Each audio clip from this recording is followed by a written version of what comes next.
দিন শেখার জন্য, দিন মানার জন্য, দিন জানার জন্য, দিন বুঝার জন্য আমি যার দিলটা খুলে দেই, যার বক্ষ উন্মুক্ত করে দেই, দিন মানার মানসিকতা যাকে দান করি, আল্লাহ বলেন ওই বান্দা সারাক্ষণ আমার স্পেশাল নূরের আওতায় থাকে। দুর্ভাগ্য তার জন্য যার দিল শক্ত, দিন বুঝে না, বুঝতেও চায়। আলেমরা বুঝায় একটা, পোড়া কপাল বুঝে আরেকটা, না বুঝে মারতে আসে। আল্লাহ বলেন এরা স্পষ্ট গোমরাহিতে নিমজ্জিত। সূরা জুমার আয়াত নম্বর 22 রব্বি করিম এই কথাটা বলেছেন। মালিক বলেন أفمن شرح الله صدره للإسلام فهو على نور من ربه فويل للقاسية قلوبهم من ذكر الله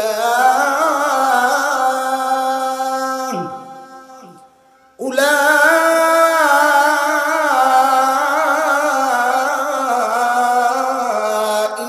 في ضلال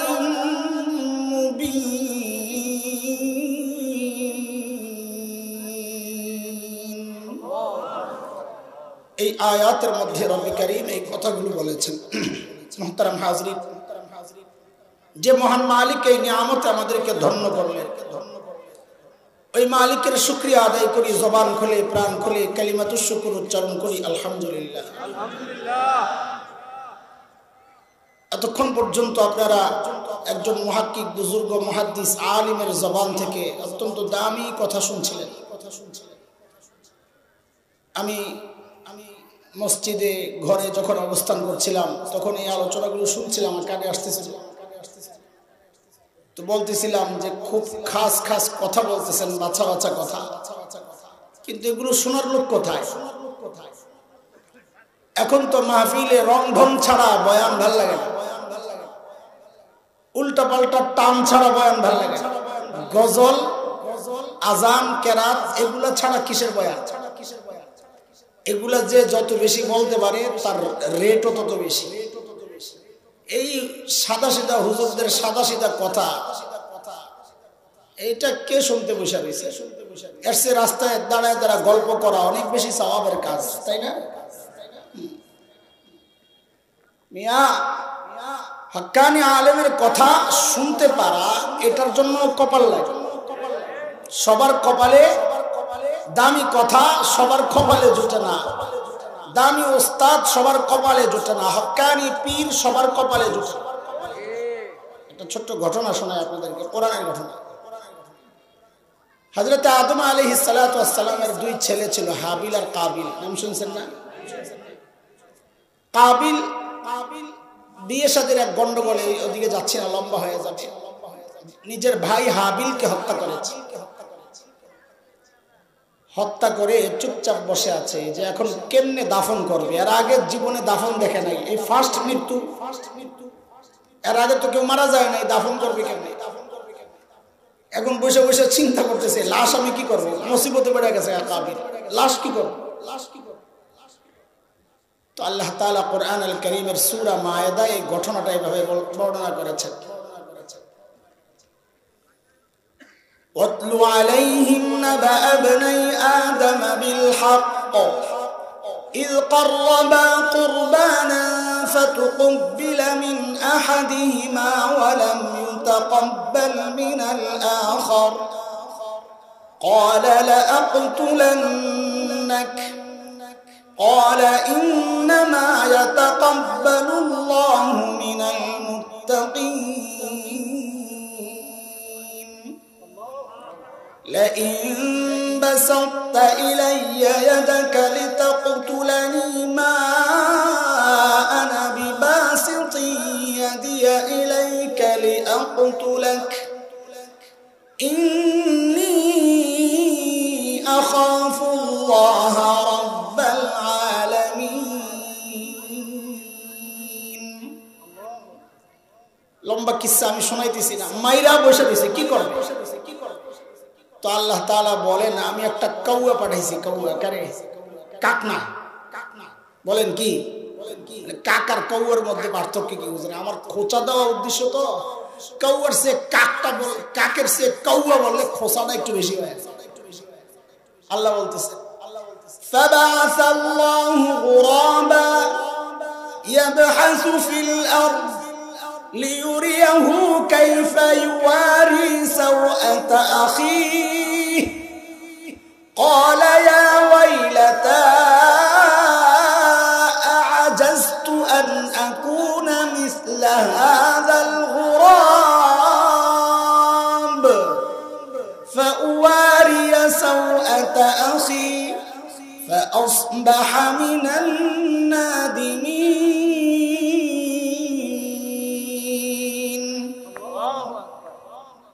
আল্লাহ কাউয়া পাঠাইছেন। বলেন কাকে? কাউয়া আইসা মাটি খুঁজছে, আরেক কাউয়ারে মারছে। ওই কাউয়ারে মাইরা কাউয়া মাটি খুঁজা কাউয়ারে ওই গর্তের মধ্যে রেখে মাটি দিয়া এটাকে ঢাকতেছে। তখন কাবিল কয় দেখছো কারবার, লাশ কেমনে দাফন করতে হয় এটা আমারে কৌয়াই শিখাইলো। ইয়া ওয়াইলাতা আজাজতু আন আকুনা মিসলা হাযাল গুরাব, আরে আমি এমন মগা হইলাম এক কৌয়ার জ্ঞানটাও আমার নাই।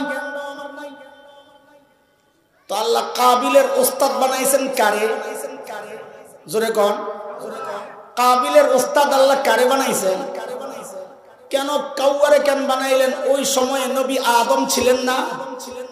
সব যুগের জন্য শ্রেষ্ঠ শিক্ষক হচ্ছেন নবীরা। শ্রেষ্ঠ শিক্ষক থাকা সত্ত্বেও আল্লাহ আদমকে দিয়ে মাটি দেওয়া না শিখাইয়া কাউয়ারে দিয়ে কেন শিখাইলেন? আল্লাহ জানায় দিয়েছেন কাবিল তোর কপাল খারাপ, কপাল খারাপ। নবীকে শিক্ষক হিসাবে পাওয়ার জন্য কপাল লাগে, ওই কপাল তোর নাই। তোর মতন অপরাধীর শিক্ষক আমি কাউয়ারে বানাই।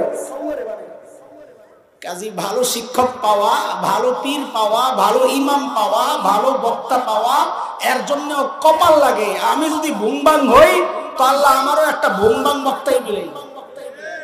এই যে আপনারা এখন বেশি আসছেন না, ওই যে ভুংবাংয়ের সদস্য বেশি, ভুংবাং বক্তা আসছে তো আসছে। খালেস কথা ছিল তার কেউ নাই। এটা বড় খারাপ দৃশ্য। এটা কিভাবে বলবো আমি বুঝতেছি না, আমার খুব খারাপ লাগতেছিল, ওই জন্য বলতেছি।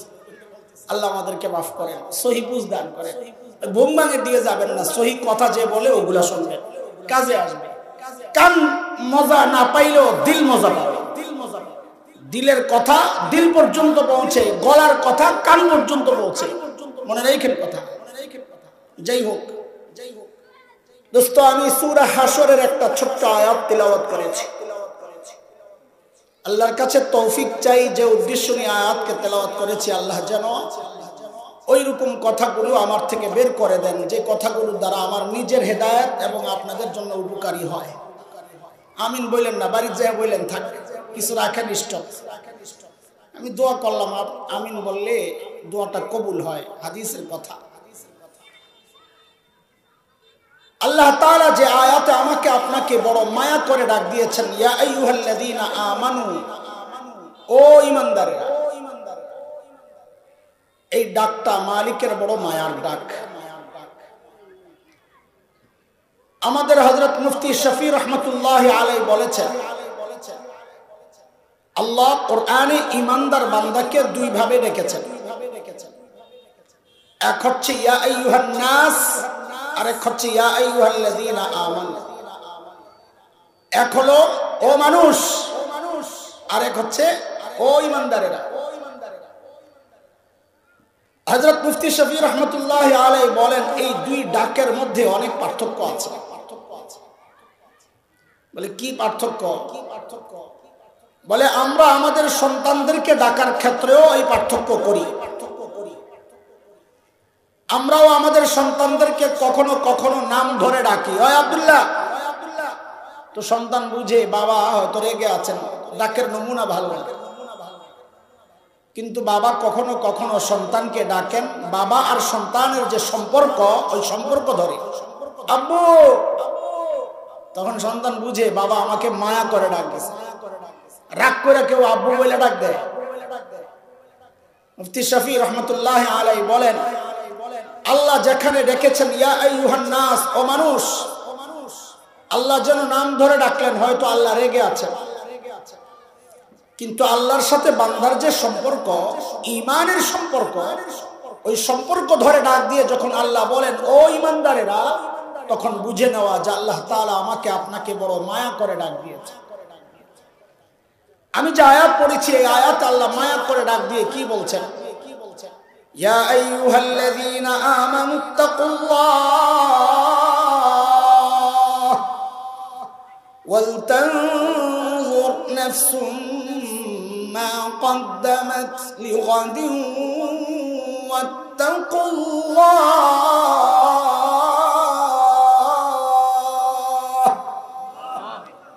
ও ঈমানদার, আল্লাহকে ভয় করো।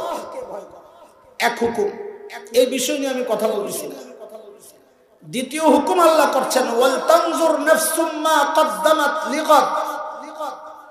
প্রত্যেকটা মানুষের উচিত তার আখিরাত নিয়ে চিন্তা করা। আমার আখিরাতের পুঁজি কি, কামাই কি, সম্বল কি, আল্লাহর সামনে আমি কি পেশ করব, এটা প্রত্যেকের চিন্তা করা উচিত। বলে হুজুর চিন্তা করি বলি তো এই মজলিসে আসছি না। আরে এখানে কি ভোট চাইতে আসছি আপনাদের কাছে? কথা বলে না।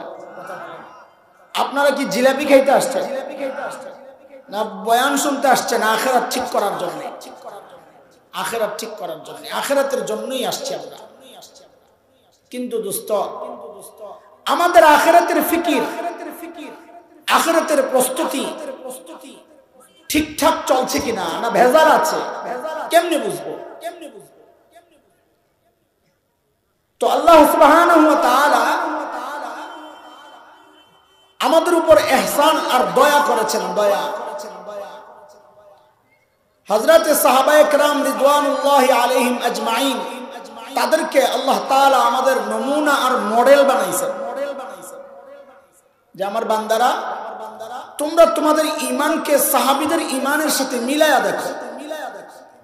যদি মিলে যায় তো ঠিক আছে, যদি না মিলে তো ভেজাল আছে। কার কথা? আপনারা সব চুপচাপ। কথা বলা নিষেধ নাকি? তো কথা বলা নিষেধ না হইলে কথা বললেন, আর নিষেধ থাকলে চুপ থাকেন। আমি একাই বলি। আল্লাহ তাআলা বলেন فَإِنْ آمَنُوا بِمِثْلِ مَا آمَنْتُمْ بِهِ فَقَدِ اهْتَدَوْا وَإِنْ تَوَلَّوْا فَإِنَّمَا هُمْ فِي شِقَاقٍ।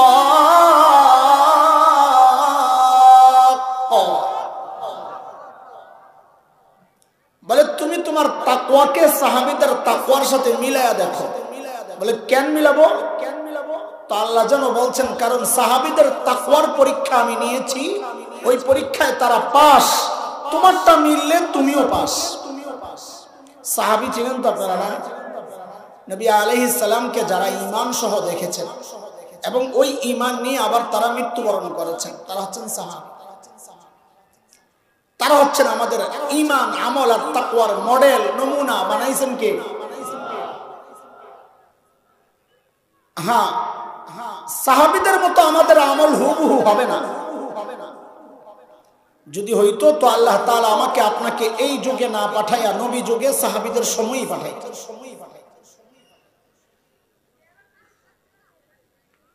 আমাদের করণীয় হচ্ছে হুবহু না, যত কাছাকাছি আসা যায়। তবে একটা খুশির খবর আছে, শুনবেন? হ্যাঁ, খুশির খবর শুনতে ভালো লাগে না? আপনাদের এলাকায় বর্তমানে টমেটো কত করে কেজি? আই কয় কি 200 টাকা। পিডান দরকার এটা এত না, 140 টাকা, 120 টাকা। আপনি টাকা বেশি, মানুষ মনে হয় টের পাইছে, যার থেকে দাম বেশি লোক। 140 টাকা, 120 টাকা। আচ্ছা বলেন তো এই টমেটোটা ফ্রেশ না ভেজাল? ভেজালটা খান 140 টাকা। খুব বুদ্ধিমত্তা। ফুল সিজন যখন থাকে তখন টমেটোর কেজি কত থাকে? 5 টাকা। ওইটা ফ্রেশ না ভেজাল?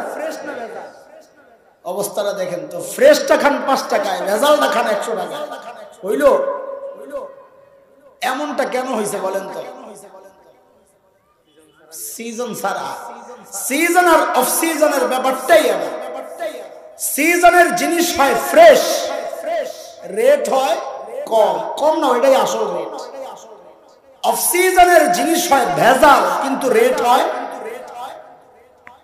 এটাই আমাদের জন্য সান্ত্বনা। মনে মনে খুশি, পাগলের সুখ মনে মনে, একটা কথা আছে না, বলে কেমনে, একা একা আল্লাহকে বলবেন, আল্লাহ আমাদেরকে তো তুমি ইবাদতের সিজন নবী যুগে পাঠাও নাই, খায়রুল কুরুন শ্রেষ্ঠ যুগে পাঠাও নাই, পাঠাইছো অফ সিজনে, শেষ জামানায়। তো কি হইছে? বলে আমাদের আমলে একটু ফরমালিন ওয়ালা হবে, ভেজাল হবে, কিন্তু রেটটা বাড়ায় দাও। এই কথা আমি বানায় বানায় বলতেছি না, হাদিসে এরকম ইশারা আছে। আল্লাহর হাবিব বলেছেন সাল্লাল্লাহু আলাইহি ওয়াসাল্লাম, মান তামাসসাকা বিসুন্নতি ইনদা ফাসাদি উম্মতি ফালাহু আজরু শাহীদ। মিআত ছাড়া বললে হাদিসটা সহিহ, মুফতি আব্দুল মালিক সাহেব বলেছেন। আল্লাহর হাবিব বলেন, কেউ যখন শেষ জামানায় সুন্নাত আঁকড়ে ধরে, খেয়াল করেন সূক্ষ্ম কথা, সূক্ষ্ম কথা, কেউ যদি শেষ জামানায় সুন্নাত আঁকড়ে ধরে,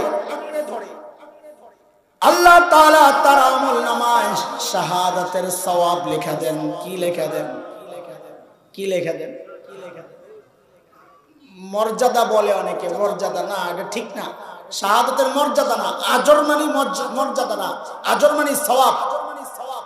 সুন্নাত আঁকড়ে ধরলেই যে আল্লাহ শাহাদাতের মর্যাদা দিবেন, বিষয়টা এমন না। শাহাদাতের মর্যাদা অনেক উঁচা, সওয়াব, সওয়াব, সওয়াব আর মর্যাদা এক জিনিস না। এবার হাদিসটা একটু খেয়াল করেন, এদিকে মনোযোগ দেন। নবী বলেন, শেষ জমানায় কেউ সুন্নাত আঁকড়ে ধরলে, শেষ জমানা মানে কি সাহাবীদের জমানা? এটা নবী সাহাবীদেরকে বলেছে না, আমাদেরকে। শেষ জমানায় কেউ সুন্নাত আঁকড়ে ধরলে নবী বলেন, যেহেতু অফ সিজন, আল্লাহ তাআলা সুন্নতের রেট বাড়ায়া দিবেন। বলে রেট বাড়ায়া কি দিবেন? কই শাহাদাতের সওয়াব দিয়ে দিবেন। তো কি বোঝা গেল? শেষ জমানায় আমলের রেট বাড়ে কি বাড়ে না? আলহামদুলিল্লাহ করুন, খুশি না এটা? সাহাবীদের সাথে আমাদের মৌলিক পার্থক্যটা কোন জায়গায়, এটা একটু বুঝেন আগে। আমি এখনো কথায় ঢুকি নাই, আসতেছি, আস্তে আস্তে একটু একটু করে আগাই, বুঝে বুঝে আগান। দেখেন এই যে হুজুর, আমিও একজন, আমরা আসলে বক্তা না। আপনারা বক্তা বলতে যেটা বুঝেন ওই বক্তা আমরা না, আমরা মাদ্রাসার শিক্ষক। পড়ানি আমাদের মূল কাজ। তো ছাত্রদেরকে যেভাবে বুঝাইয়া বুঝাইয়া আগাই, আপনারাও ওইভাবে বুঝতে থাকেন। ভালো লাগলে বসেন, না ভালো লাগলে যান। কি করবেন? এখন বসাইয়া দিয়েছেন। সাহাবীদের সাথে আমাদের মৌলিক পার্থক্য কোন জায়গায়? ছোটবেলায় আপনারা খেলাধুলা করেছেন কি? আরে বলেন না। আমরাও তো করছি ছোটবেলায়। আবার কি খেলছি? লেখাপড়াও করছি। তবে লেখাপড়ায় ছিলাম নাম্বার 1 সারা জীবন। এখনকার বাচ্চারাও খেলাধুলা করে, লেখাপড়াও করে, তাই না? আমাদের সাথে ওদের পার্থক্য কোন জায়গায়?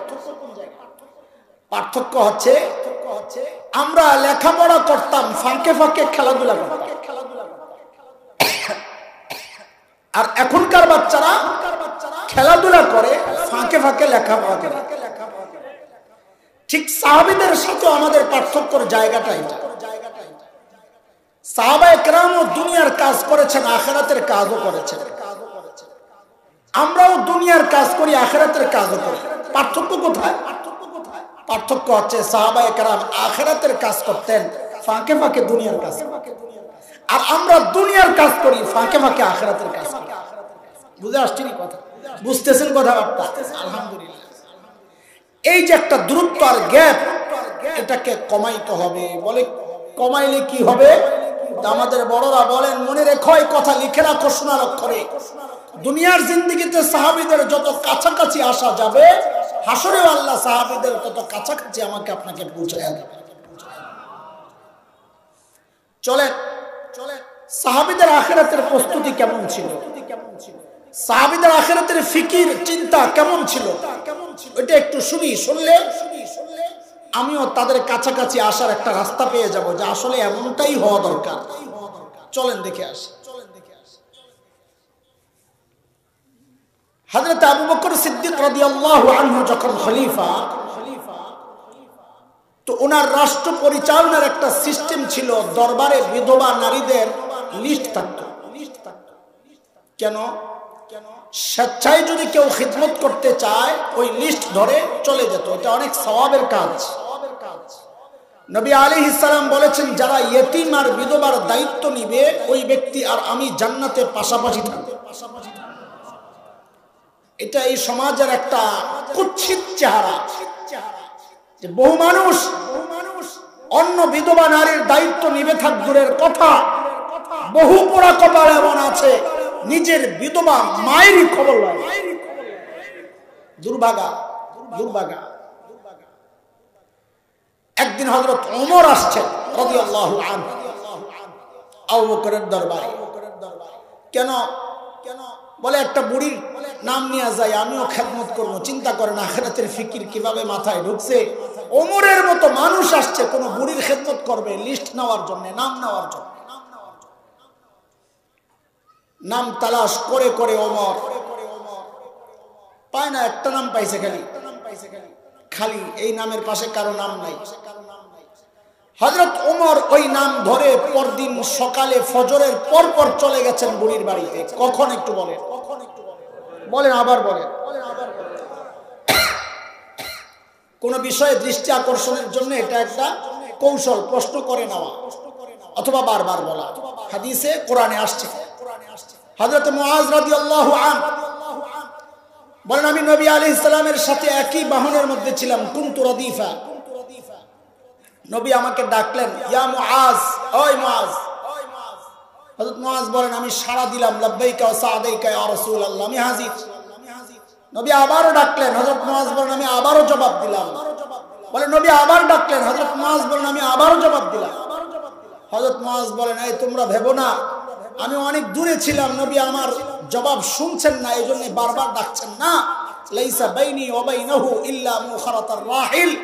নবী আর আমার মাঝখানে ওই বাহনের মধ্যে একটা কাঠ বসানো হইতো ওটের মধ্যে, যেন চালক যে উনি হেলান দিতে পারেন, পিছনের প্যাসেঞ্জার যে সে ধরতে পারে। এটাকে বলে মুখারা। বলে নবী আর আমার মাঝখানে শুধু একটা কাঠের টুকরা। তো নবী বারবার কেন ডাকতেছিলেন? যে ওই কথা আসতেছে গুরুত্বপূর্ণ, তোমার কান খাড়া করো, ভালো করে শোনো। এটা একটা তরিকা। কোরআনে আসছে সূরা কারিয়া, আল কারিয়া মাল কারিয়া ওয়া মা আদরাকা মাল কারিয়া। কারিয়া, কারিয়া কি? কারিয়া চিনেন আপনি নবী? আরে এত কিছু বলার দরকার কি, ডাইরেক্ট বললেই তো হয় কারিয়া কি। এটা একটা পদ্ধতি চূড়ান্ত দৃষ্টি মনোযোগ আকর্ষণের জন্য। তো এইবার বলেন, হযরত ওমর বুড়ির বাড়িতে কখন গেছে? কত কিছু কই আপনাদের বুঝাইতে হয়। ফজরের পরে কেন গেছে? কারণ সাহাবায়ে কেরাম দিনের কাজ শুরু করতেন সকাল সকাল, ফজরের পর পর। কেন? কারণ নবী আলাইহিস সালাম যারা সকালে কাজ করেন তাদের জন্য বরকতের দোয়া করছেন আল্লাহর কাছে। বিখ্যাত আলিম শেখ ইবনুল কাইয়িম রাহমাতুল্লাহি আলাইহি জাদুল মাআদে আসছে, তিনি লিখেছেন, কেউ যদি সকালে ঘুমায়, মনোযোগ দিয়ে শুনেন, কেউ যদি সকালে ঘুমায় তার ঘর থেকে জিন্দেগিতে অভাব দূর হবে না। সকালে কম্বল মুড়ি দিয়া শীত আইতাছে, কি যে মজার ঘুম, ঘুমায়েন। আর বিকালে হুজুরের কাছে যায়েন, হুজুর একটা তাবিজ দেন, দোকানে বেচা কিনা হয় না, গাঁজা বেচা কিনা হইব করতে, বরকত তো সকালেই খাই লইছে। বুঝে আসছে কথা? পরদিন সকাল সাইয়েদনা ওমর ইবনুল খাত্তাব বুড়ির দরজা নক করে বলে, মারে আপনার ঘরের কাজগুলো করার জন্য আমি ওমর হাজির। আরে ওমর কত বড় মানুষ, বুড়ির দরজায়। বুড়ি মা জবাব দেন, বাবারে প্রতিদিন যে আল্লাহর বান্দা আমার ঘরের কাজগুলো করেন তিনি ইতিমধ্যেই কাজ করে চলে গেছেন। ফজরের পরে যায় কাজ পায় নাই, তাহলে কাজটা হয়েছে কখন? ফজরের আগে। হযরত ওমর চিন্তা করলেন, তাইলে আমাকে আরো আগে আসা লাগবে। ওই চিন্তায় সাইয়েদনা ওমর ইবনুল খাত্তাব তাহাজ্জুদের ওয়াক্ত বুড়ির দরজা নক করে বলে, মারে আপনার ঘরের কাজগুলো করার জন্য আমি ওমর ইবনুল খাত্তাব হাজির। হযরত ওমরকে অবাক করে বুড়ি আজকেও জবাব দিচ্ছেন, বাবারে প্রতিদিন যে আল্লাহর বান্দা আমার ঘরের কাজগুলো করেন তিনি ইতিমধ্যেই কাজ করে চলে গেছেন। কখন কথা বলে না। তাহাজ্জুদের ওয়াক্ত চিনেননি? কখন? ফজর নামাজের আগে। আরো কিছু কোন? ফজরের ওয়াক্তের আগে। মাশাআল্লাহ, এটা তো সহিহ জবাব। ঠিক আছে, আমার ওইটা উদ্দেশ্য না, আমি একটা ডিজিটাল ব্যাখ্যা দেওয়া উদ্দেশ্য। ডিজিটাল হুজুর। এই জমানার পোলাপাইন ফেসবুক আর ইউটিউব বন্ধ করে যখন ঘুমাইতে যায়, ওটা হলো তাহাজ্জুদের ওয়াক্ত নিয়ে। গজব আইব না কে? গজব তো এই জন্যই আসে। কি যে এক সময় আসলো, রাতে যারা চুরি করতো ওই বেটাকে ব্যবসা শেষ। কারণ যেই ঘরে চুরি করতে যায় দরজা জানালা চিপা দিয়া দেয়, মানুষ ঘুমাইছিলি দেয় কোনো না কোনো আল্লাহর বান্দা আসমানের দিকে মুনাজাত দিয়া শুয়ে গেছে। কথা ঠিক নেই? আবার হাস করার জন্য আমার কাজের দরকার, বুজুর্গ বাইর করলেই হবে। এই চিন্তায় সাইয়েদনা ওমর পরদিন এশার নামাজের পর বুড়ির দরজার আড়ালে সামনে এক ঝোপের আড়ালে চুপচাপ বসে আছেন। দেখবেন এত রাতে কে কাজ করার জন্য আসে। গভীর রাত। হযরত ওমর লক্ষ্য করলেন কে যেন চুপে চুপে বুড়ির বাড়ির দিকে আগাইতেছে। কাছাকাছি আসছে, ওমর দাঁড়ায় গেছেন। ওই কে আপনি? বাপরে, ওমরের যে আওয়াজ। রাতও গভীর, মানুষটাও একা। এমন সিচুয়েশনে যদি আমি পড়তাম, হঠাৎ কেউ দাঁড়ায় বোধহয় আমার তো কাপড় চোপড় নষ্ট হয়ে যায়। হযরত ওমরের আওয়াজ ওই ব্যক্তি ভয় পাবেন থাক দূরের কথা, উল্টা হযরত ওমর যাকে দেখছেন নিজেই চমকায়া গেছেন। দেখেন ইনি আর কেউ না, খলিফাতুল মুসলিমিন আবু বকর সিদ্দিক রাদিয়াল্লাহু তাআলা। ওমর তো অবাক হয়ে গেছেন। আবু বকর, আপনি? পায়ের দিকে তাকায় দেখে জুতা নাই, খালি পায়ে আসছে। আহারে, ওমর আবু বকরকে বড় ভালোবাসতেন। এমনি লাইগা থাকতেন আর কি। লাইগা থাকতেন মানে ওই চেয়ারম্যান ইলেকশনে লাগালাগি না, কাছে কে বেশি আমল করতে পারে ওই লাগা। ধরছেন দোস্ত, জুতা কই? খালি পায়ে আসছেন কেন?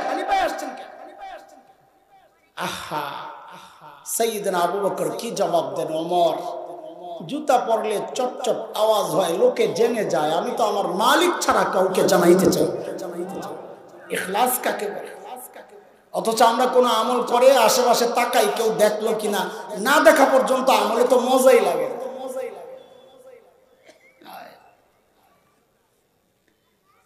বুঝলাম, ঠিক আছে। এইবার বলেন, আপনি আসছেন কেন এত রাতে কাজ করার জন্য? আমরা নাই? আমরা কি মরে গেছি? সারাদিন প্রশাসনিক কাজে আপনি ব্যস্ত থাকেন, রাতে একটু ঘুমাবেন, তা না আপনি আসছেন এত রাতে মুড়ির কাজ করার জন্য। কেন রে ভাই, আমরা কি? আপনি আসলেন কেন? হযরত আবু বকর কি জবাব দিলেন দোস্ত? ওই জবাবটাই আমার বয়ান। অল্প কথা, অল্প, একেবারেই অল্প কথা। ওই জবাবটাই বয়ান। তবে জবাবটা আপনাদেরকে এখনই শোনাচ্ছি না। কেন? কারণ জবাবটার ওজন কত এটা বুঝতে হলে আগে আবু বকরের ওজন বুঝা লাগবে। আবু বকর কত বড় মানুষ।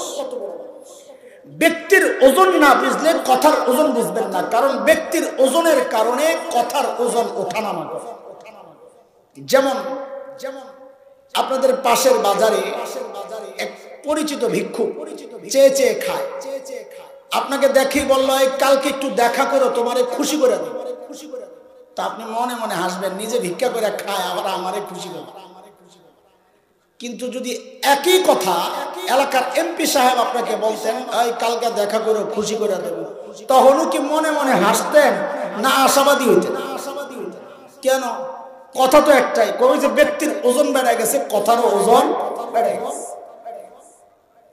হযরত ওমর কত বড় মানুষ এটা আগে বুঝেন, তারপর ওই কথার ওজন বুঝে আসেন। আরে ওমর কত বড় মানুষ! আল্লাহু আকবার। আয় মালিক। আবু বকর চলেন একটু শুনি আবু বকর কত বড় মানুষ। আবু বকরের মর্যাদা আমি বসে বসে সারা রাত বললেও শেষ হবে না। এত বড় মানুষ, সহজ কথাই বলি, একটু বুঝাবো। নবীদের মধ্যে 4 জেনারেশন নবী, অনেক নবী আছেন, 4 জেনারেশন নবী। ইব্রাহিম আলাইহিস সালাম এক জেনারেশন, তার ছেলে ইসহাক আলাইহিস সালাম দ্বিতীয় জেনারেশন, তার ছেলে ইয়াকুব আলাইহিস সালাম তৃতীয় জেনারেশন, তার ছেলে ইউসুফ আলাইহিস সালাম চতুর্থ জেনারেশন। 4 সিরিয়ালে নবী আরো আছে। কিন্তু সাহাবীদের মধ্যে 4 জেনারেশন সাহাবী আবু বকর ছাড়া আর কে আছে? আবু বকরের বাবা আবু কুহাফা 1 জেনারেশন সাহাবী। আয় আল্লাহ, জি বসে যান, চুপচাপ বসে যান।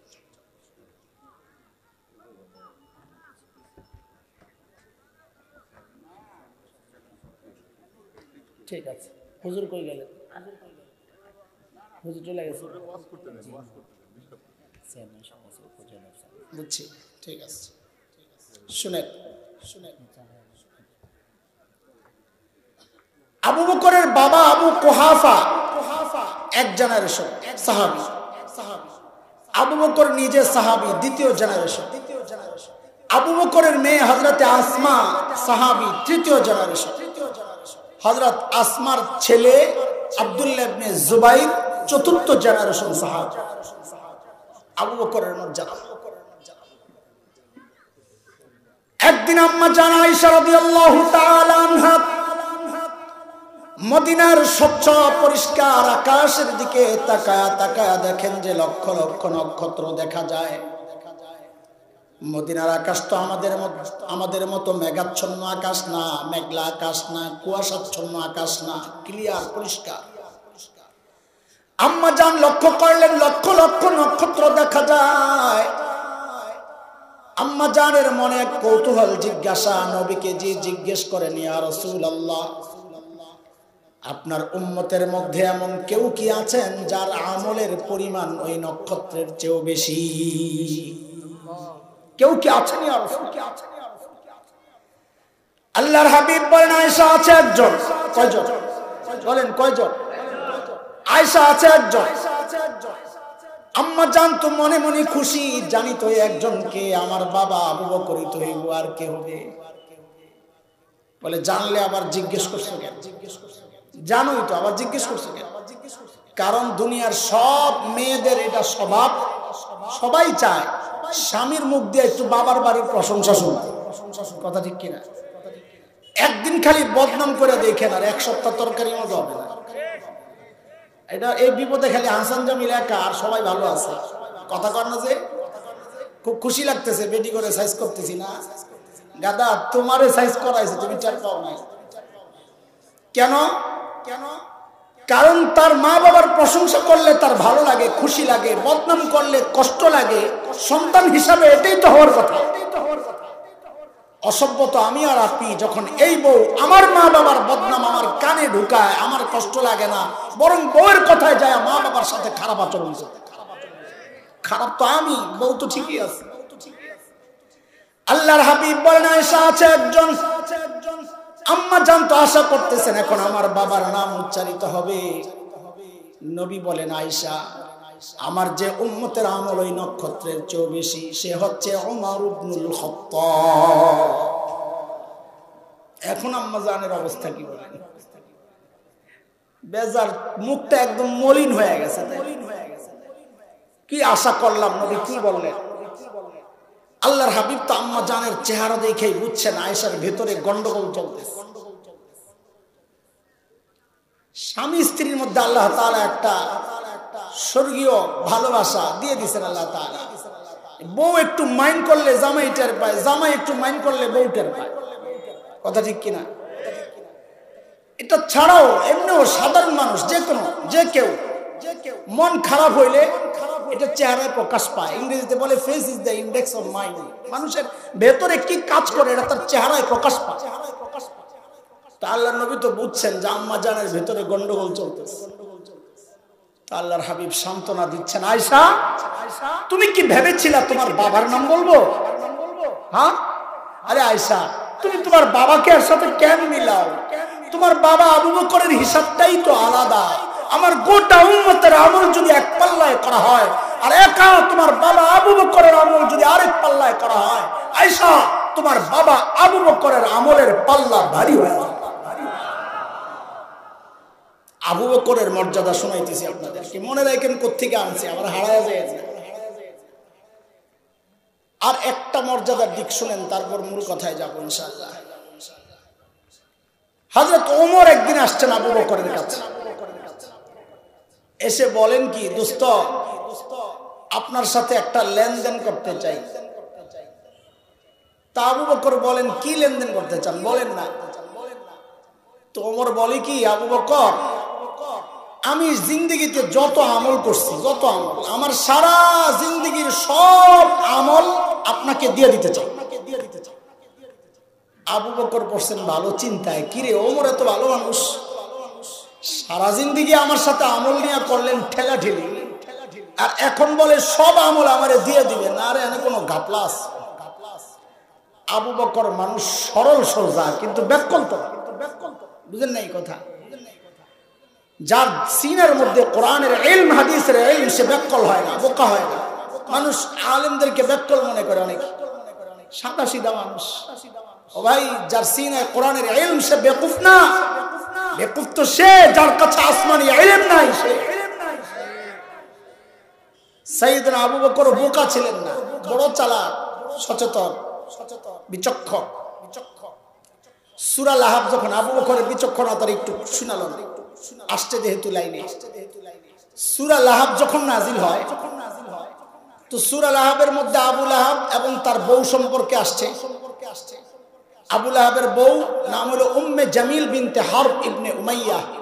বলা হয়েছে তোরও সাইজ করা ভাই মইরালো। বেটি তো এই খবর শুই না এমন রাগ হয়েছে, খুব জিদ্দি বেটি আছিল, পাথর একটা লইছে নবীরে মারবে, খুঁজতেছে মুহাম্মদ কোথায়, কাবার কাছে গেছে। নবী আলাইহিস সালাম কাবার পাশে বসে বসে তিলাওয়াত করতেছিলেন। সাইয়েদনা আবু বকর পাশে বসে বসে পাহারাদারি করতেছেন। আরে আবু বকর পাহারা দিয়া যে কত মাইর আবু বকর খাইছে। আবু বকর দেখলেন যে নবী উম্মে জামিল পাথর নিয়ে আসতেছে। আবু বকর আস্তে আস্তে নবী আলাইহিস সালামের কানে কানে বললেন, ইয়া রাসূলুল্লাহ, উম্মে জামিল আসতেছে, হাতে পাথর, নমুনা তো ভালো না।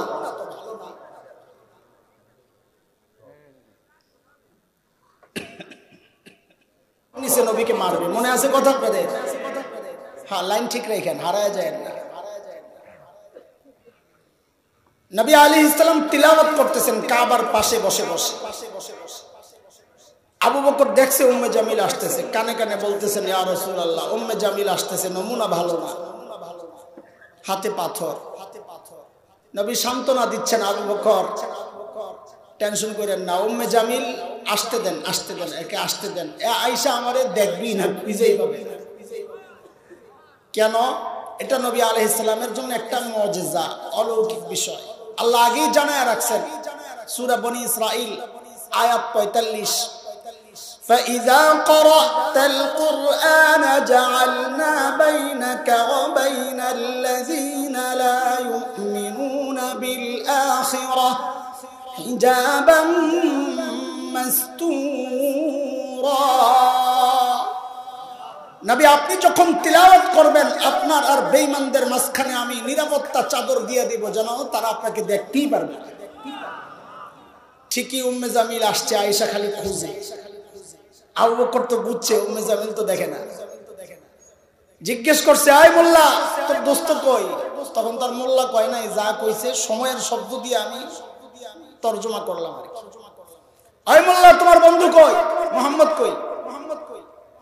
এখন আবু বকর যদি বলেন লা আদরি, আমি জানি না, তা আবু বকরের সিদ্দিক কাটা যায়, মিথ্যাবাদী হয়। আর যদি বলেন এই যে নবী, এই যে, তা আবু বকর মাইর খাবে, কারণ উম্মে জামিল বলবে কই যে, আবু বকর এই যে কই যে, এত দেখেন। সাইয়েদনা আবু বকর ছিলেন বিচক্ষণ মানুষ। যেই জিজ্ঞেস করছে নবী কই, তোমার নবী কই, মুহাম্মদ কই, তো সাইয়েদনা আবু বকর আস্তে করে জবাব দিলেন, খুঁজে দেখো। কি বুঝেন না এই কথা? খুঁজে দেখো, খুঁজে দেখো। আমি জানি বা জানি না, এই যে আর ওই যে কিচ্ছুই বলে না, কি বলে? খুঁজে দেখো। উম্মে জামিল মনে করছে এনে নাই, আবু বকর জানে না, আমারে খুঁজতে বলতেছে। আর একটা শুনেন আবু বকরের বিচক্ষণ আছে, তারপর যাকাত যাবো। হিজরতের সময় নবী আর আবু বকর মদিনার পথে,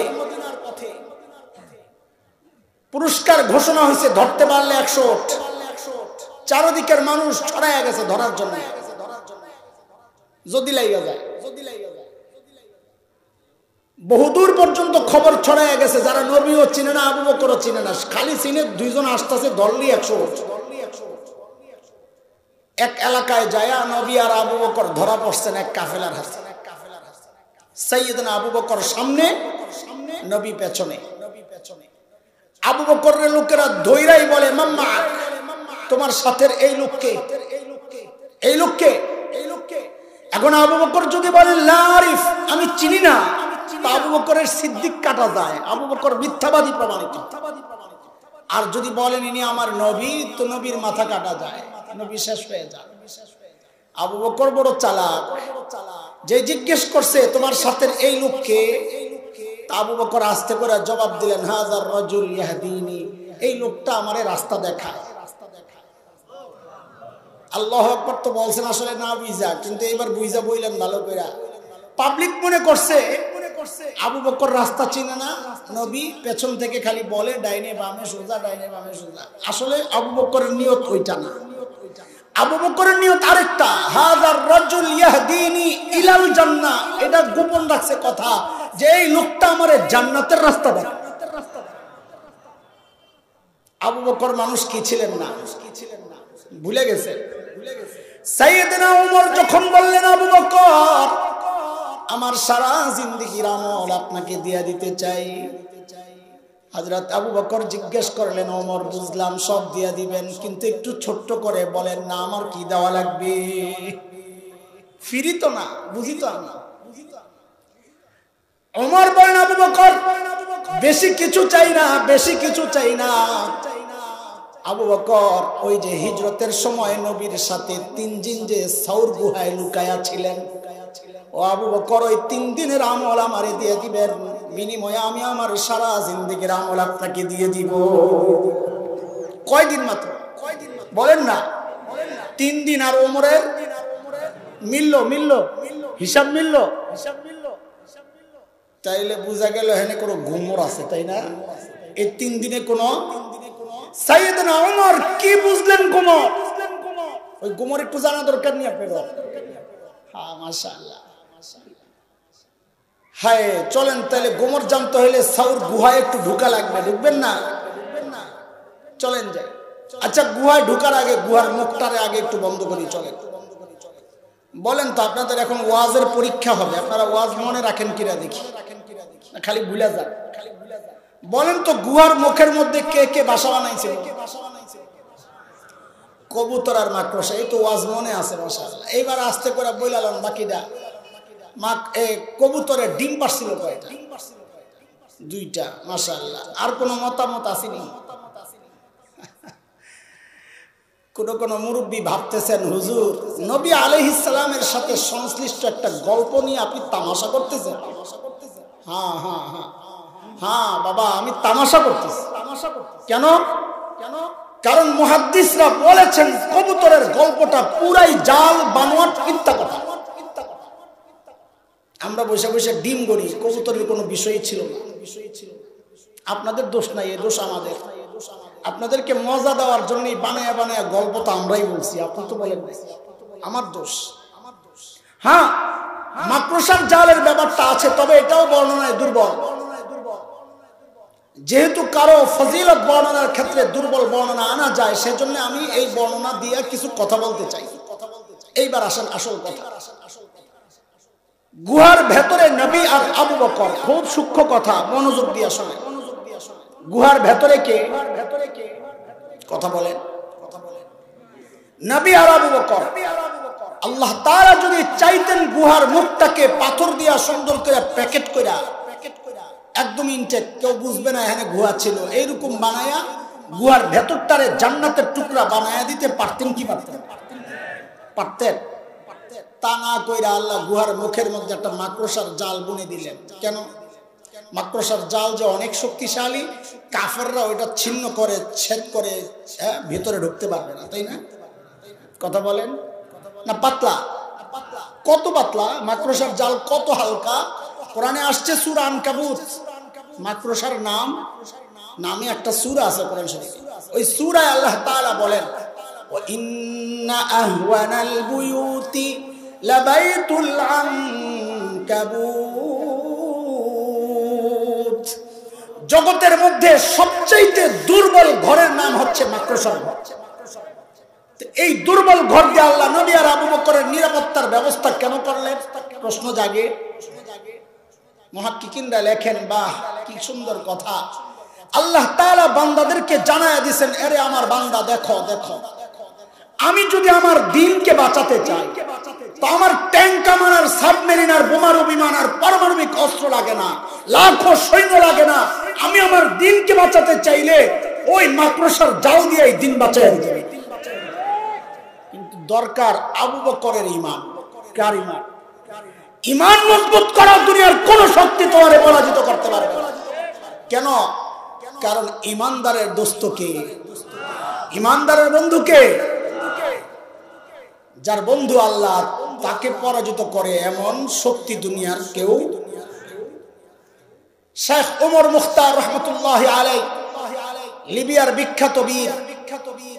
ইটালিয়ানরা যখন লিবিয়া দখল করে, আপনারা ভুল বুঝেন না যে ইটালি কোথায় লিবিয়া কোথায়।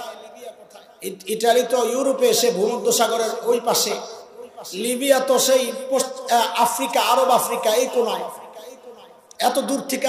তখন সিস্টেম ছিল যার শক্তি বেশি দুর্বল অঞ্চল দখল করত। যেমন ব্রিটেন এসে আমাদের এই উপমহাদেশ দখল করছে। আফ্রিকার অনেক অঞ্চল ফ্রান্সের অধীনে, এখন আফ্রিকার অনেক অঞ্চল দখলে, সিস্টেম এমন। তো ইটালিয়ানরা যখন লিবিয়া দখল করছে, শেখ ওমর মুখতার পুরাতন রাইফেল আর অল্প কিছু সাথী নিয়ে প্রতিরোধ করতেছিলেন। ইটালিয়ানরা সিদ্ধান্ত নিল গোটা এলাকায় বম্বিং করে শেষ করে দিবে। কেউ একজন এসে বলল, হযরত এই এলাকায় আর থাকা যাবে না। বলে কেন? বলে বোমারু বিমান দেওয়া বোম ফেললে আমরা বাঁচবো না, আমাদের কাছে তো বিমান বিধ্বংসী অস্ত্র নাই, প্রতিরোধ কেমনে করব, চলেন চলে যাই। শেখ ওমর মুখতার পাল্টা প্রশ্ন করে ঈমানদীপ্ত এক আজীব জবাব দিয়েছেন। প্রশ্নটাই জবাব, আজীব প্রশ্ন। তিনি জানতে চাইলেন, আচ্ছা বলো তো ওদের বোমারু বিমানগুলা কি অনেক শক্তিশালী? তো বলে হ্যাঁ অনেক শক্তিশালী। তো শেখ ওমর মুখতার জিজ্ঞেস করেন, আচ্ছা কত শক্তিশালী বিমানগুলা? আরশের উপরে দিয়া যায় না আরশের নিচে দিয়া যায়? আল্লাহু আকবার। যে খবর নিয়ে আসছে হাসতেছে, কি বলেন আপনি? কোথায় আরশ, কোথায় সাত আসমান, কোথায় মহাশূন্য, এর কত নিচে দিয়া বিমানগুলা যায়? শেখ ওমর মুখতার বলেন, থুরো তাইলে আর ডরাইয়া লাগছে। আমি তো মনে করছি আরশের উপরে দিয়া যায়, আমাকে রক্ষা করবেন যে আরশের মালিক। বোমারু বিমান যদি তার উপরে দিয়া গিয়ে আমার মালিকের উপর বোম একটা পড়ে, আমারে বাঁচাবেন কে? আরশের মালিকের যদি কিচ্ছু না হয় তা আমারও কোনো টেনশন নাই, আমার রক্ষক তো আরশের মালিক। যাদের রক্ষক আরশের মালিক তাদেরকে পরাজিত করে এমন শক্তি দুনিয়ায় নাই। কথা কর। শেখ ওমর মুখতার তো আসলে সূরা তাওবার শেষ আয়াতের তরজমা শুনাইছে, যে আয়াতের মাধ্যমে আল্লাহ প্রিয় হাবিব সাল্লাল্লাহু আলাইহি ওয়াসাল্লামকে সান্ত্বনা দিয়েছেন এই বলে, فإن تولوا فقل حسبي الله لا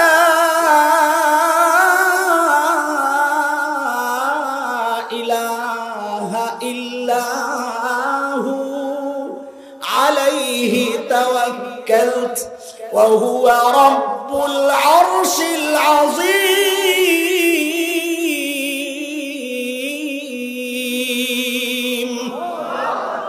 যাদের মালিক আরশে আজিমের রব, তাদের পরাজয় নাই। খলিল ইব্রাহিমের মালিক ছিল, খলিল জিতে গেছে। নমরুদের মালিক ছিল না, নমরুদ পরাজিত হয়েছে। মুসা আলাইহিস সালামের মালিক ছিল, মুসা জিতে গেছে। ফিরআউনের মালিক ছিল না, ফিরআউন পরাজিত হয়েছে। আবু জাহেল, উতবা, শাইবা, আবু লাহাবদের মালিক ছিল না, পরাজিত হয়েছে।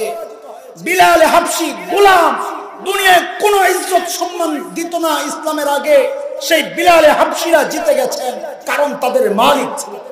কিয়ামত পর্যন্ত যাদের মালিক থাকবে তাদের সাময়িক দুঃখ আসতে পারে, কষ্ট আসতে পারে, চূড়ান্ত পরাজয় তো তাদের যাদের মালিক নাই। এই জন্য মুসলমান ভয় পাবেন না, হীনমন্যতায় ভুগবেন না। সাময়িক পরীক্ষা আমাদের জন্য আসতে পারে, ওই যে বিদেশি শক্তির লাল চক্ষু দেখতে পারি, কিন্তু বুকে হিম্মত রাখবেন ইনশাআল্লাহ। আমরা ইমানদার, ইমানই আমাদের শক্তি।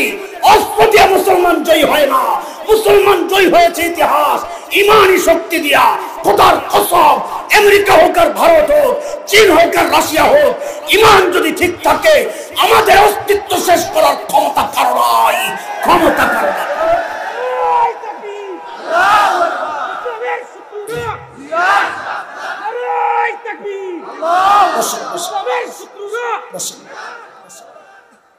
আল্লাহর হাবিব সাইয়েদনা আবু বকরের কোলে মাথা দিয়ে আরাম করতেছিলেন, ঘুমাইতেছিলেন দোস্ত, গুহার ভেতরে। মনে আসেনি কথা? নবী ঘুম থেকে উঠে দেখেন যে আবু বকরের চেহারার মধ্যে চিন্তার ছাপ। আবু বকর চিন্তিত। নবী জিজ্ঞেস করলেন, আবু বকর আপনি এত চিন্তিত কেন?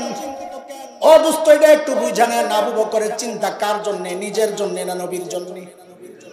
আবু বকররা নিজের চিন্তা করে না। আরে আবু বকর তো বহু দূরের কথা, 1400 বছর পরের এই ইমানদাররাও নিজের চিন্তা করে না, নবীর ইজ্জত রক্ষায় নিজেদের জীবনগুলা দিতে প্রস্তুত আছে। আবু বকরের ছোট্ট মেয়ে হযরত আসমা, নবী আর আবু বকর যখন সাউর গুহায় লুকায়া, আহারে সাউর গুহা যে কত উঁচা, কত উঁচা, যারা গিয়েছেন দেখেছেন। হেরা গুহায় আমি উঠছি, ভিতরে ঢুকছি, কিন্তু সাউর গুহায় ওঠার জন্য কয়েকবার নিয়ত করে পাহাড়ের পাদদেশে যায়া উপরের দিকে তাকায়া আসা শেষ। আমার দ্বারা সম্ভব না, উপরে উঠলে আর নামার ক্ষমতা আমার নাই, এত উঁচা, এত উঁচা। অথচ হযরতে আসমা ছোট্ট বাচ্চা। আরে এখন তো পাথর কেটে কেটে সিঁড়ি বানানো হয়েছে, তখন তো সিঁড়িও ছিল। হযরতে আসমা প্রতিদিন নবী আর বাবাকে কোসাই করে করে বকরি চড়ানোর বাহানা দিয়া দিয়া ওই উপরে যায় খাবার দিয়ে আসতো। এই জন্য নবী মায়া করে হযরত আসমাকে ডাকতেন জাতুল মিতাকা, কুরসাওয়ালি, কুরসাওয়ালি, মায়া করে ডাকতেন। একদিন আল্লাহর হাবিব দেখেন হযরত আসমার কপাল ফেটে রক্ত ঝরছে। নবী জিজ্ঞেস করলেন, আসমা কি হয়েছে তোমার, কোথায় পড়ে গেছো? হযরতে আসমা বলেন, ইয়া রাসূলুল্লাহ, আসার সময় আবু জাহেলের হাতে পড়েছিলাম। আবু জাহেল আমাকে ধরে বলে, আসমা তোমার বাবা আর নবী কোথায় আছে তুমি জানো? বলো, নাইলে তোমাকে মেরে ফেলবো। আল্লাহর হাবিব আমি জানায়া দিলাম, আবু জাহেল আমি জানি আমার বাবা আর নবী কোথায় আছেন, কিন্তু আমি বলবো না। এই কথা বলার সাথে সাথে আবু জাহেল আমাকে এমন এক থাপ্পড় মারলো, আমি ছিটকে যায় পাশের পাথরে পইরা আল্লাহর হাবিব আমার মাথা ফেটে গেছে। আমি যখন দাঁড়াই, আবু জাহেল আইসা আমার গলা টিপে ধরছে, ও আসমা তুমি এখনো সময় আছে, বলো নাইলে তোমাকে মেরে ফেলবো। আল্লাহর হাবিব আমি আবু জাহেলকে বলে দিলাম, আবু জাহেল শুনেন, শুনেন, আপনি আমাকে মারতে তো পারবেন, কিন্তু শুনেন, আমি আমাকে তো আপনার হাওয়ালা করতে পারবো, কিন্তু আমি আমার নবীকে আপনার হাওয়ালা করব না। মেরে ফেলেন। আরে ছোট্ট বাচ্চার যদি নিজের চিন্তা না থাকে, তা আবু বকর কি নিজের জন্য পেরেশান না নবীর জন্য? আল্লাহর হাবিব জিজ্ঞেস করেন, আবু বকর আপনি এত চিন্তিত কেন? আবু বকর গুহার মুখের দিকে দেখালেন। আল্লাহর হাবিব তাকায় দেখেন কাফেররা গুহার মুখের আশেপাশে ঘুরতেছে। ওগো নবী, লাউ আন্না আহাদাহুম ইয়ানজুরু ইলা কাদামাই, ওই মানুষগুলা নিজের ওই গুহার মুখের দিকে তাকানোর দরকার নাই, যদি নিজেদের পায়ের দিকেও তাকায় তাইলেও তো আমাদেরকে দেখে ফেলবে। আল্লাহর হাবিব সান্ত্বনা দিচ্ছেন, ও আবু বকর আপনি কি ভেবেছেন এই গুহার ভেতরে খালি আমি আর আপনি আর কেউ নাই? না আবু বকর না, আপনি পেরেশান হয়েন না, এই গুহার ভেতরে আমি আর আপনি না, আমাদের সাথে আল্লাহ আছেন। নবীর এই সান্ত্বনার কথাটা আল্লাহ তাআলার এত পছন্দ হয়েছে, এত পছন্দ হয়েছে, আল্লাহ কোরআন আল কারীমের সূরা তাওবার একটা আয়াতের টুকরা বানায়া নাজিল করে দিয়েছেন। মালিক বলেন, ইযহুমা ফিল গার ইয ইয়াকুলু লিসাহিবিহি লা তাহজান ইন্নাল্লাহা মা'ানা। দুইজন যখন গুহায়, ও মনোযোগ আসেনি, সূক্ষ্ম কথা আসেনি, মনোযোগ। দুইজন যখন গুহায়, আল্লাহ বলতেছেন দুইজন যখন গুহায়, একজন যখন তার সঙ্গীকে বললেন, খেয়াল করেন খুব ভালো করে, আল্লাহ তাআলা বলতেছেন ইয ইয়াকুলু লিসাহিবি, একজন যখন তার সাহাবীকে বললেন। বলেন তো একজন মানে কে? নবী। বলেন কে? নবী যখন সাহাবীকে বললেন, একজন যখন তার সাহাবীকে বললেন, তো একজন মানে নবী, সাহাবী মানে কে? চিল্লা এখন হায় হায় হায় হায়, কারবার দেখছেন নি মানে কি? আমাদের বড়রা এখানে এসে খুব আনন্দ প্রকাশ করছেন। আই দেখছনি কারবার আবু বকরের মর্যাদা। বলে কেমনে মর্যাদা দেখাই? বলে দেখো দেখো, আবু বকর যে আল্লাহর নবীর সাহাবী, এটা আল্লাহ কোরআনে স্বীকৃতি দিয়ে দিয়েছেন। ইযহুমা ফিল গার ইয ইয়াকুলু লিসাহিবি, দুইজন যখন গুহায়, একজন যখন তার সাহাবীকে বললেন, মানে নবী যখন আবু বকরকে বললেন। কিন্তু দোস্ত, ওমরের গোমর এই জায়গায় না, ওমরের গোমর সামনে। বলে কোথায়? এরপর আল্লাহ কি বললেন? নবীর বক্তব্যটা আল্লাহ বর্ণনা দিচ্ছেন। লা তাহজান, ও আবু বকর আপনি ঘাবড়ায়েন না, ঘাবড়ায়েন না। কেন? ইন্নাল্লাহা মা'ানা, আল্লাহ আমাদের সাথে আছেন। ওমর কয় সারছে কারবার। এই 3 দিন থাকার কারণে আবু বকর আমাদের থেকে বহু দূরে চলে গেছে, আর ধরা যাবে না। কেন? গোমরটা কি? ওমরের মাথায় ঢুকছে যে আবু বকরের মূল্যায়ন নবী করলেন কেমনে, আর আমি ওমরের মূল্যায়ন নবী কেমনে করেছেন। নবীর সাথে আমার সম্পর্কের লেভেলটা নবী কি বলেছেন। ওমর সম্পর্কে একটা হাদিস আপনারা জানেন, অনেক শুনেছেন। আল্লাহর নবী বলেছেন, লাউ কানা বাদি নাবিয়্যুন লাকানা ওমর, আমার পরে যদি কেউ নবী হতো ওমর হতো। সুবহানাল্লাহ। হাদিসটা ভালো করে খেয়াল করেন, খুব সূক্ষ্ম কথা। নবী বলেন আমার পরে, পরে কবে? চিল্লা কর, এটা মুখস্থ করেন আগে। কবে? কবে? নবী বলেন আমার পরে যদি কেউ নবী হতো ওমর হতো। মানে কি? ওমর বুঝা গেছেন নবীর সাথে আমার সম্পর্কের লেভেল হইল। নবী বলেন ওমর আমি আগে, আপনি পরে। আমি আগে, আমি আগে। ওমর কয়েক খাইছে, নবী আমারে পিছনে পাঠাইয়া দিলেন। আর আবু বকর 3 দিন থাইকা নবী বলেন আবু বকর আপনি ঘাবড়ায়েন না, ইন্নাল্লাহা মা'ানা, আবু বকর আপনার সাথে আমার সম্পর্ক ওমরের মতো বাদিয়াতের না, আগে আর পরে না। মা'ানা, আমিও আপনার সাথে, আল্লাহও আপনার সাথে। আমাদের সম্পর্ক হচ্ছে মাইয়াতের। ওমর, আবু বকর আপনার সাথে আমার সম্পর্ক মাইয়াতের পাশাপাশি। মানে কি? নবী যেন বললেন আমার পরে যদি কেউ নবী হতো ওমর হতো, আর আমার সাথে সাথে যদি কেউ নবী হতো যেন আবু বকর হতো। ওমর কয় আমার সারা জিন্দেগি লাগবে না, আবু বকর সারা জিন্দেগি লইয়া যান, আমারে 3 দিন দিয়া দেন, কারণ সারা জিন্দেগি আমল করে পাইছি আগে আর পরের মুকুট, আর আপনি 3 দিন থেকেই পাওয়া গেছেন সাথে সাথে দেন আমার এটা। কিন্তু দোস্ত, এই গোমর বুঝেছেন ওমর, আবু বকর কি বোকা? কি বুঝায় আসলাম? এই গোমর কি আবু বকর বুঝেন নাই? আহারে আবু বকর কি জবাব দিলেন! আল্লাহু আকবার। আজ থেকে 10-12 বছর আগে আমাদের হাকিমুল ইসলাম কারি তৈয়ব রহমতুল্লাহ আলাইহি কিতাবে যখন আবু বকরের এই জবাবটা পড়ি রে ভাই, আল্লাহি, আল্লাহ সাক্ষী, আল্লাহ সাক্ষী, এই জবাবটা পড়ার সাথে সাথে আমি কেঁদে ফেলছি। আরে কি মানুষ আবু বকর, কি মানুষ আবু বকর! আবু বকর কি জবাব দিলেন! ওমর বলেন কি আপনি? আরে বলেন কি আপনি? এই 3 দিন যদি আপনারে দিয়ে দেয় তা আমার আর আমল থাকে কি? জীবনে করছি কি? কিছু তো করতে পারি নাই, এই 3 দিনই তো আমার পুঁজি। আবু বকর বলে জীবনে কিচ্ছু করতে পারে নাই। চিন্তা করছেন আপনি? আর আমি আপনি ভাবতেছি এমন কিছু করছি, এত কিছু করছি, আল্লাহ আমার জন্য জান্নাত কয়েকটা রেডি রাখছে। হ্যাঁ, অথচ আবু বকর নবীর জন্য কি করেন নাই, কি করেন নাই। হিজরতের রাতে আল্লাহর হাবিব যায় আবু বকরের দরজায়, যখন টোকা মারছেন, টোকা সাথে সাথে দরজা খুলে গেছে। নবী অবাক হয়ে গেছেন, আবু বকর আপনি ঘুমান নাই? আরে সাইয়েদনা আবু বকর বলেন ইয়া রাসূলুল্লাহ, ওই যে 6 মাস আগে আপনি বলেছিলেন ওগো আবু বকর বাড়ি ছাড়তে হইতে পারে, ওগো আল্লাহর হাবিব সেই দিন থেকে আজ পর্যন্ত এই দরজাটারে বালিশ বানায়া দাঁড়ায়া দাঁড়ায়া ঘুমাইছি। আর আবু বকর বলে জীবনে কিচ্ছু করে। চলেন চলেন জায়গায় যাই, দেরি হয়ে যাইতেছে। ওই যে বুড়ির বাড়ির সামনে থেকে আপনাদের নিয়েছিলাম, মনে আসেনি?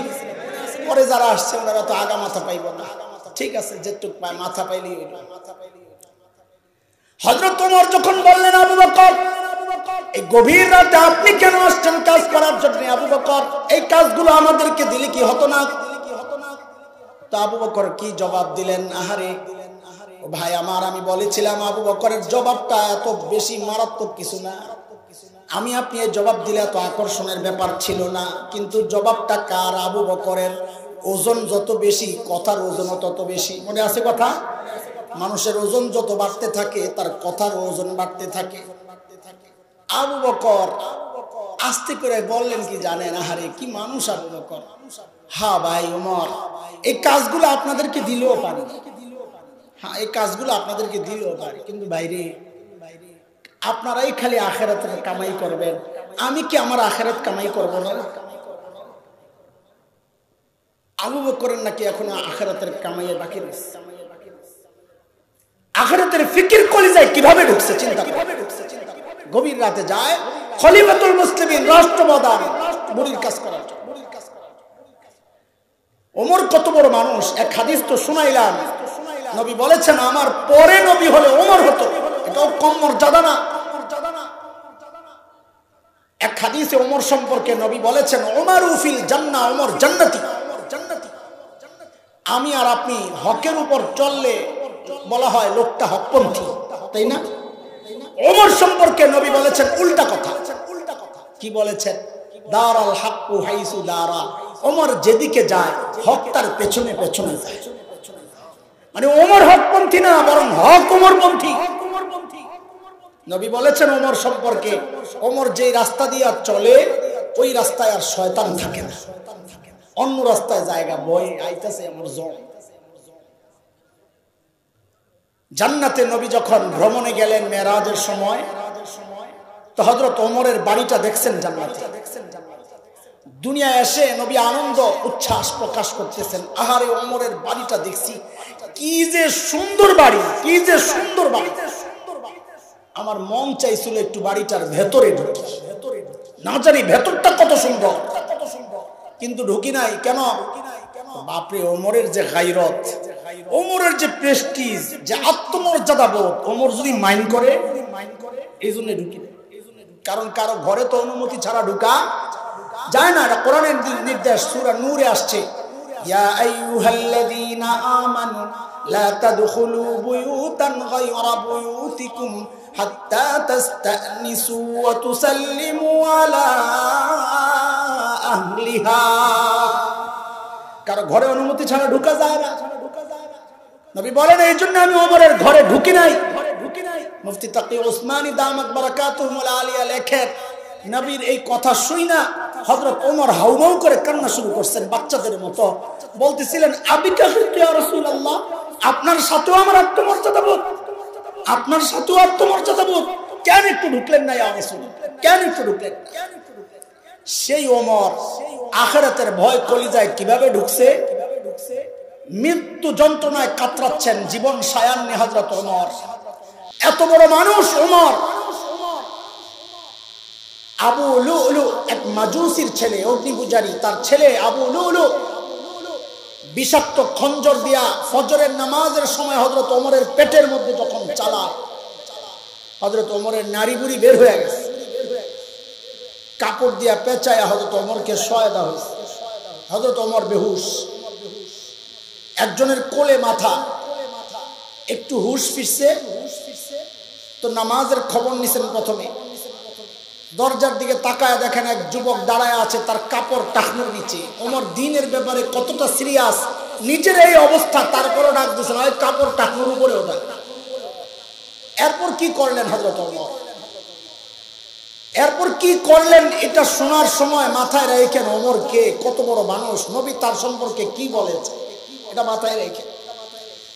এরপর হযরত ওমর যার কোলে মাথা ছিল ওই মাথাটা নিয়ে ফ্লোরে রাখছেন, মসজিদে নববীর ফ্লোরে। ভাই আমি জিজ্ঞেস করি, ফ্লোর কি ছিল? পাকা, টাইলস করা, মার্বেল পাথর, মোজাইক কি ছিল? কাঁচা মাটি। আয় হায়, এত বড় মানুষ ওমর, জান্নাতের সুসংবাদ পাওয়া ওমর, আখিরাতের ভয় কলিজায় কিভাবে ঢুকছে খেয়াল করেন। সাইয়েদনা ওমর মাথাটা নিয়ে জমিনের উপর রাখলেন, মাথা নিয়ে জমিনের উপর রাখলেন, রাইখা গালগুলাকে মাটির সাথে ঘষেন আর কান্দেন, ঘষেন আর কান্দেন আর বলতেছিলেন, ওয়াইলুল লাকা ইয়া ওমর ইন লাম ইয়াগফির লাকা রাব্বুক। ওমর, তোমার রব যদি তোমাকে ক্ষমা না করে, ওমর তোমার জন্য কিন্তু ভয়ঙ্কর বিপদ অপেক্ষা করতেছে। হায় রে, আখিরাতের ভয় কলিজায় কেমনে ঢুকছে। সাইয়েদনা আবু বকর এত বড় মানুষ, অথচ আবু বকর নির্জনে দূরে চলে যেতেন, একা একা যায় চিৎকার করে করে কাঁদতেন আর নিজেকে ধিক্কার দিয়া দিয়া বলতেন, ইবনে আবি কুহাফা, ও আবু কুহাফার বেটা, তুই মানুষ কেন হইলি? তুই মানুষ কেন হইলি? এখন আল্লাহর আদালতে তুই কেমনে হিসাব দিবি বল? এত বড় মানুষ আবু বকরের আখিরাতের চিন্তা। সাইয়েদনা আবু বকর গাছ গাছালি দেখলেই কান্না শুরু